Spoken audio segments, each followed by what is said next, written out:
من الشيطان الرجيم بسم الله الرحمن الرحيم إن الحمد لله وقال تعالى يا أيها الذين آمنوا استعينوا بالصبر والصلاة وقال عليه الصلاة والسلام مسلم وقال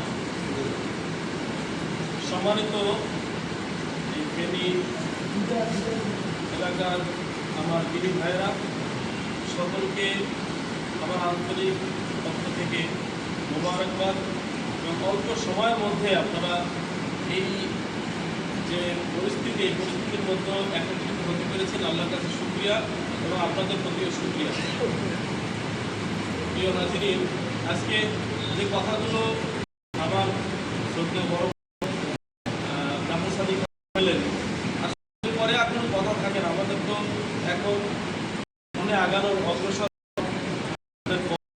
অনেক লম্বা পথ, এই পথ ধীরে ধীরে অগ্রসর হতে হবে যাতে করে নিজেদের মান উন্নয়ন করা যায়, নিজেদের সংগঠনকে শক্তিশালী করা যায়, নিজেদের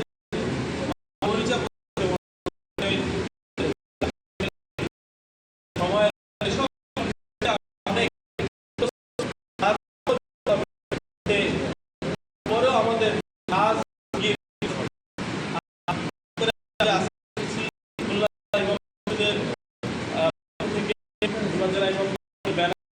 আমি জেলা পরিষদের সভাপতি সাহেব যে আছেন, তিনি অসুস্থ, লন্ডনে আছেন, উনি আসতে পারেননি। সহসভাপতি সাহেব আসছেন, তিনি হচ্ছেন সাহেব আসছেন লক্ষ্মীপুরে। ওখানে বড় একটি জামাত, সেখানে তাদের সামনে কিছু আলোচনা রেখে দিয়ে আসছেন। আমরা এখানে সামনে আসছি আমাদের ভাই নূর মোহাম্মদ ভাই এবং আমাদের এই আমির সাহেবের মানে পথ ধরেই আসছি এখানে। তো আপনাদের জন্য আসলে আমাদের কিছু করার মতন তৌফিক সেই নিয়ে আসিনি, জাস্ট ভাই রাসূল বলছেন সকল মুসলমান ভাই ভাই, ঠিক কিনা? এক ভাই আর এক ভাইয়ের দরজায় আমরা আসছি। তো যেহেতু এক ভাইয়ের বাড়িতে গেলে তো খালি হাতে তো যাওয়া যায় না, জাস্ট মিষ্টি নিয়ে যায় অথবা ফল নিয়ে যায়, আমির সাহেব বলছে যেরকম। তা আমরা সেরকম একটু আপনাদের জন্য জাস্ট সামান্য একটু আগিয়ে নিয়ে আসছি।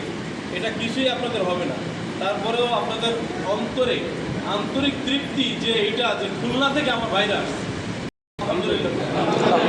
দ্বিতীয়ত কথা হলো যে সকলেই আমির সাহেব প্লাস নূর মোহাম্মদ ভাই আরও যারা আছেন, সেক্রেটারি সাহেব, আপনারা সকলে তাদেরকে যদি সহযোগিতা করেন, এভাবে যেভাবে এক ডাকে 1 ঘন্টার মধ্যে আপনারা চলে আসছেন, এভাবে আপনাদের একটা শক্তিশালী ইউনিটি তৈরি করতে হবে। যে আমাদের কিন্তু বলছে যে অত্যাচারী চলে গেছে কিন্তু অত্যাচার চলে যায়নি, অত্যাচারী চলে গেছে কিন্তু অত্যাচার যায়নি।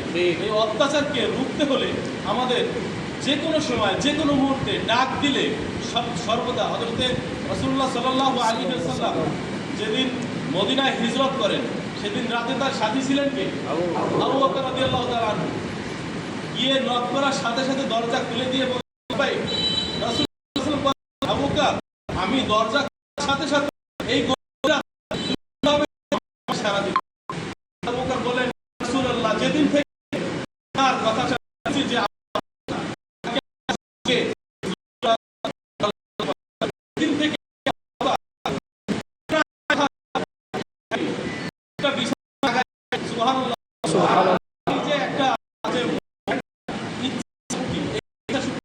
আমাদের জন্য একটা শিক্ষা যে